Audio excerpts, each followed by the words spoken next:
안녕하세요. 승리하는 삶 가족 여러분. 오늘은 3월 8일입니다. 이제 저희들 위크 스터디 시작하면서 또 새롭게 한 주를 맞이합니다. 이번 주에는 저희들 어떤 부분에 대해서 배우게 되냐면, 예수님이 이제 겟세마네 산에서 기도하신 다음에 이제 사내들인 공의회에서 재판을 받으시죠. 그리고 난 다음에 빌라도의 재판까지 이어집니다. 그래서 이번 주에 배워야 될 것은, 저희들이 좀 더 묵상해야 될 것은 이 재판의 불법성에 대해서 한번 깊이 묵상을 해보고, 왜 하나님이 정말 있을 수 없는 상황에서 일어난 일이거든요.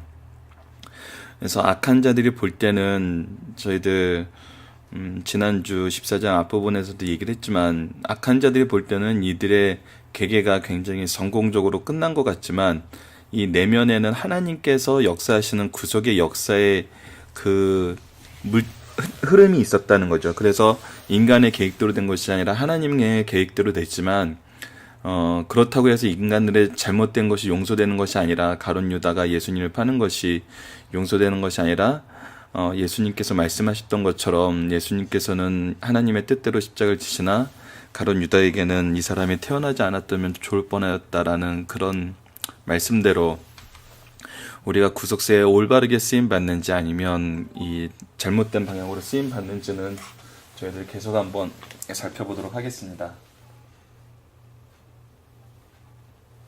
자, 그러면 오늘 저희들 항상 첫 주를 시작하면서 이제 간단하게 이스라엘 이제 뭐 성지순례 사진이라면 성지순례 사진인데, 사진을 잠깐 소개하고 있는데, 오늘은 굉장히 작은 사진 2장을 준비를 했어요. 이게 사실 뭐 화면상 보기에는 좀 크지만, 이것이 어디 있는 거냐면 저희들 계속 만국교회에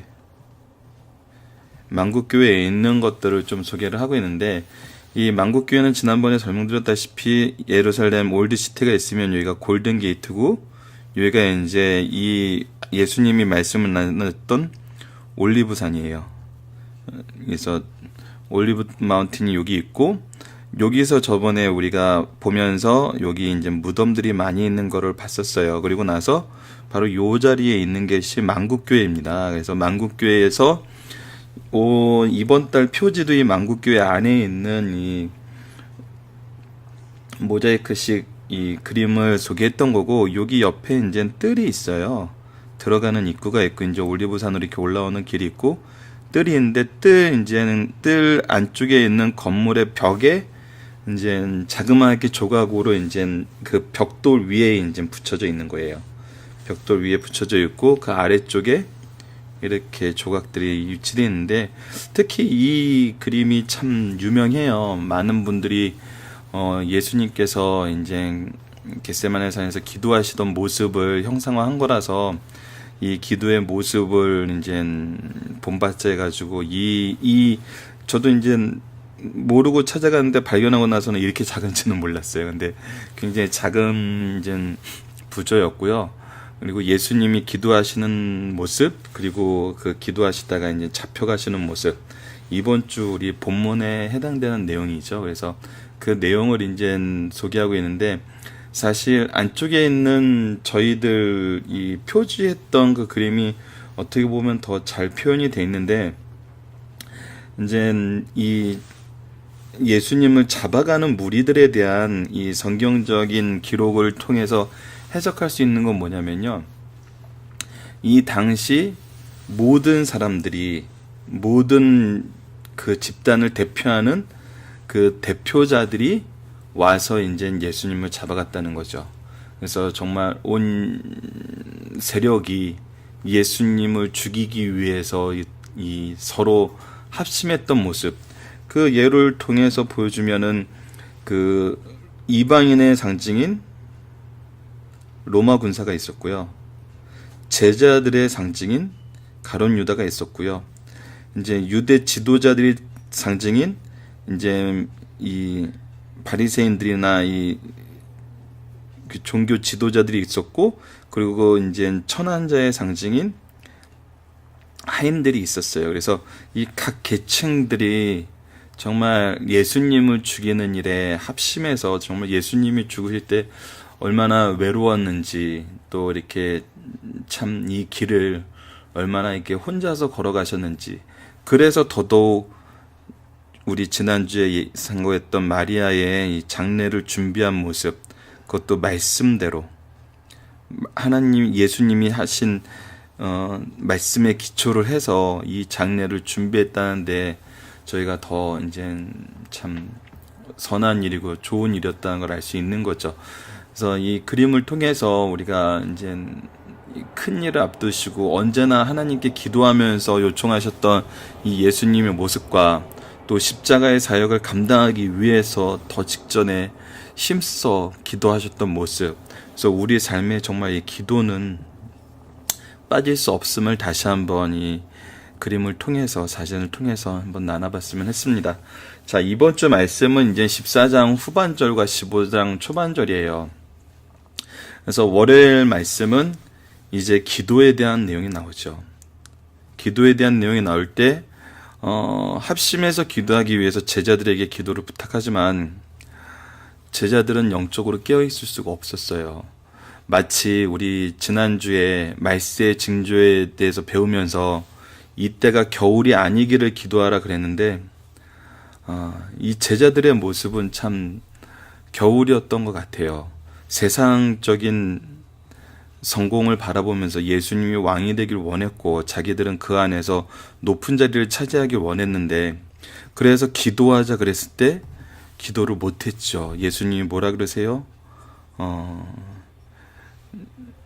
마음은 원이로 돼 육신이 약하여 기도하지 못한다는 말씀을 우리 변화선에서도 했었고, 이때도 깨어서 기도하자 그랬는데 같이 기도하지 못했었잖아요. 그래서 기도하지 못하는 거는 우리의 영적인 부분이 하나님의 계획을 바로 보지 못했을 때, 이 정말 고난의 긴급성을 깨닫지 못했을 때 정말 우리 마음은 겨울인 것 같아요. 그래서 하지만 예수님은 어떻게 하셨어요? 기도하셨고, 어떤 기도를 하셨나요? 바로 아버지의 원대로 하옵소서라는, 아버지의 뜻대로 되기를 원하는 이 기도를 하셨거든요. 고난 중에 자기에게 닥친 인간으로서 감당해야 될 이 십자가의 고난이 두렵지만 예수님은 어떻게 하셨어요? 아버지의 원대로 되어달리길 기도했어요. 그래서 우리도 기도해야 되는 내용은 우리의 고민과 우리의 괴로움을 토로하면서도 어떤 기도로 우리 기도가 마무리될 때 그 기도가 이루어지냐면 바로 아버지의 원대로 하옵소서라는 이 기도로 우리가 귀결돼야 됨을, 기도의 정말 가장 중요한 또 기준을 마지막 부분에서도 보여주신 것 같아요. 그리고 나서 이제 성경의 예언에 따라 십자가로 향하셨어요. 이 모든 것은 성경에 이미 예언되어 있었어요. 즉 예수님조차도 어떤 삶을 사셨어요? 계시 의존 신앙을 사셨어요. 이 계시 의존 신앙이란 부분에 대해서 우리 기독교가 가지고 있는 굉장히 독특한 것임을 우리가 기억하셔야 돼요. 많은 종교적인 그 경전이나 그런 부분은 인간이 정말 명상을 통해 아니면 경험을 통해 자기가 걸어간 길을 저술하고, 이것이 우리를 어떻게 인도해요? 더 높은 곳으로 인도함을 깨닫게 하는 책이에요. 하지만 이거는 그 종교 지도자들에게만 해당되는 내용일 수도 있거든요. 많은 사람들이 이 길을 못 가거든요. 그래서 이 경전이 그렇게 중요하지 않을 수 있어요. 왜냐하면 한계를 분명하게 느낄 수 있기 때문에, 개개인에 따라서. 하지만 우리의 성경은 어떤 거냐면, 이 사람들이, 사도와 선지자들이 경험에서 적은 것이 아니에요. 이 사람들을 통해서 하나님이 주신 거예요. 그래서 이 말씀은 뭐라 그래요? 하나님의 말씀이라 그래요.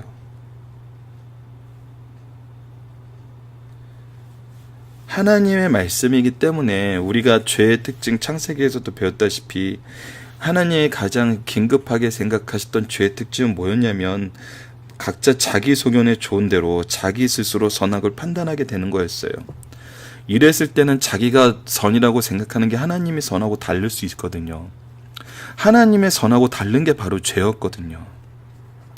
죄의 문제를 해결하고 있는데 죄를 더 쌓게 되는 인류의 역사를 지금 우리가 이미 이제 노아 이후에 계속적으로 확인할 수 있는데, 이제 창세기를 통해서도 노아 시대 때 이런 기준들이 인간들의 죄를 더하게 하고, 우리 지금 나타나 있지 않지만 마태복음에서는 예수님께서 말세에 대해서 얘기하신 다음에 노아의 때와 같이 심판이 가까이 와도 깨닫지 못한다고 했던 건 뭐냐면 바로 나의 기준으로 이 말세의 때를 바라보고 있기 때문이죠. 우린 누구의 기준으로 봐야 돼요? 하나님의 기준으로 볼 때만이 그것을 우리가 깨달을 수 있어요.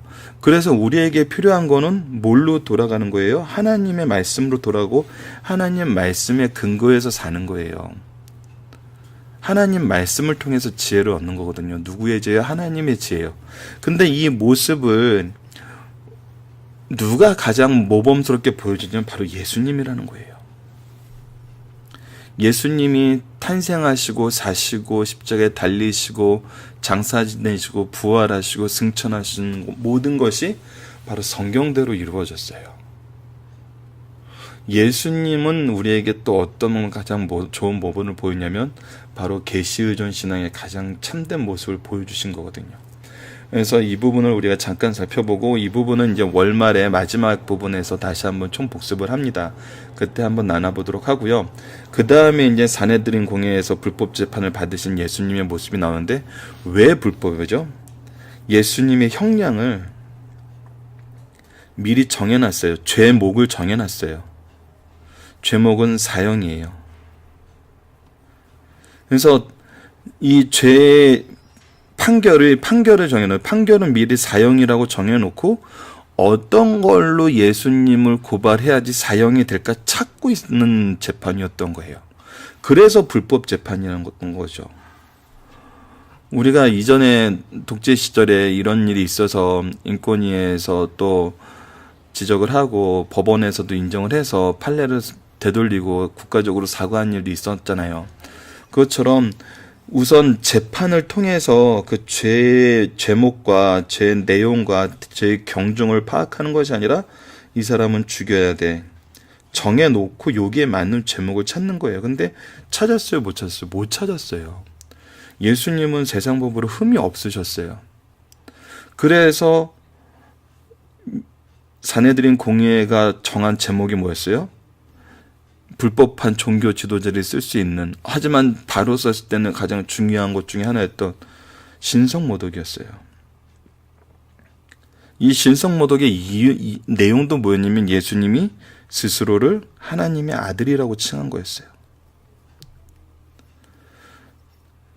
이것이 유대인들 입장에서는 가장 큰 신성모독 걸 수 있는 내용이었고, 물론 신성모독이라고 했던 하나님의 아들이라는 이 개념 자체도 이제 유대 전통적으로는 해석 가능하다 그러는데, 이 해석이 가능했던 틀을 만들어 주신 이유도 예수님 올 때 예수님을 바로 분별할 수 있도록 주셨던 거거든요. 그러니까 철저하게 하나님이 주셨던 율법적인 기준은 무시한 채 자신들의 인간적인 기준을 예수님을 신성모독으로 몰고 간 거예요. 그래서 유대법상으로는 예수님을 죽일 수 있는 제목을 만들었다고 생각하고 이제 넘겨요. 넘기면서 빌라도에게 넘길 때는 뭐라고 하면서 넘기죠? 자기네들이 만들었던 제목은 뭐였어요? 신성모독이었어요. 근데 예수님한테 넘겼던 거는 반란군이었어요. 스스로 왕이라고 칭해서 로마 권력에 대항하는 로마의 반역자로 만들고 이 세상적인 왕으로 만들어서 빌라도에게 고발을 하죠.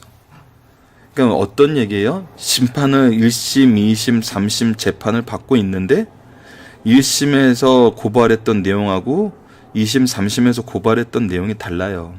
이것은 법을 아는 사람이 보면은 기가 막힌 거예요. 이런 불법은 우리나라 군사정권에서도 안 했어요. 제목은 똑같았거든요. 그걸 억지로 밀어붙여서 그러지. 하지만 이것처럼 제목이 달라지는 경우는 제가 아는 경우에는 없는 것 같아요. 아마 이 세상 재판사에서 참 이런 재판이 있을 수 있나라는 생각이 들 정도로 참 불의한 재판이에요. 불법 재판이었고 불의한 재판이었던 거죠. 그리고 이제 목요일 날에는 베드로의 부인하는 내용이 나옵니다. 이것이 이제 우리가 이번 주에 상고할 내용이고요. 이번 주에 이 내용을 상고하면서 좀 더 깊이 봐야 될 것은 조금 전에도 언급을 했지만 예수님의 재판 과정에 나타난 불법한 내용을 한번 보는 거예요. 이거를 통해서 우리가 무엇을 볼 수 있냐면 이 구속의 역사가 하나님의 역사인가 인간의 역사인가, 왜 우리가 하나님의 역사라고 부를 수 있는가, 이 부분을 좀 더 정확하게 우리가 이해를 하는 거죠. 그래서 여전히 하나님은 이 태초를 창조하셨고 이 구속을 이루셨고 이 구속을 지금 현재 적용하는 이때까지도 여전히 하나님이란 거예요.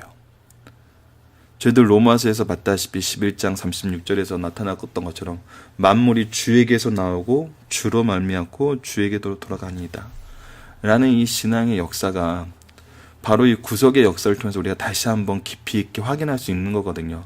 그래서 이번 주는 바로 이 예수님의 재판 과정에 대해서 불법적인 내용과 왜 이 역사가 하나님의 역사인지, 왜 구속사가 하나님의 역사인지, 그래서 하나님이 여전히 지금 현재 우리의 구속과 우리의 삶도 주관하시고 계시는 창조주인지를, 그리고 구속주인지를, 보혜사 성령인지를 다시 한번 확인하자는 거죠.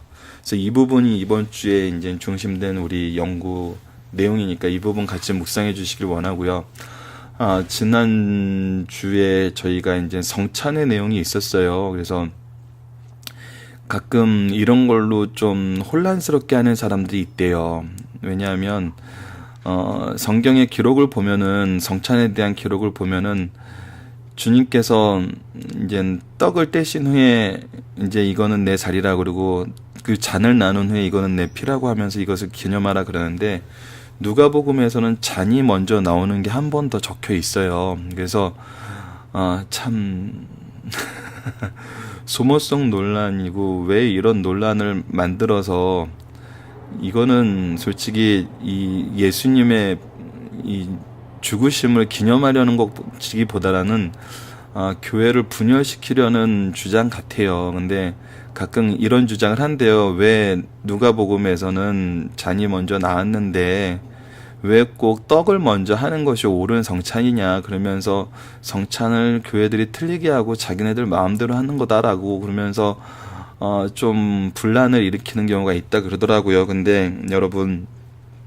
우리는 그 분란의 소지에서 좀 벗어날 수 있는 학습을 했죠. 우선은 예수님께서 성찬을 제정해 주실 때 했던 그 만찬의 틀은 뭐였냐면 6월절 만찬이었어요.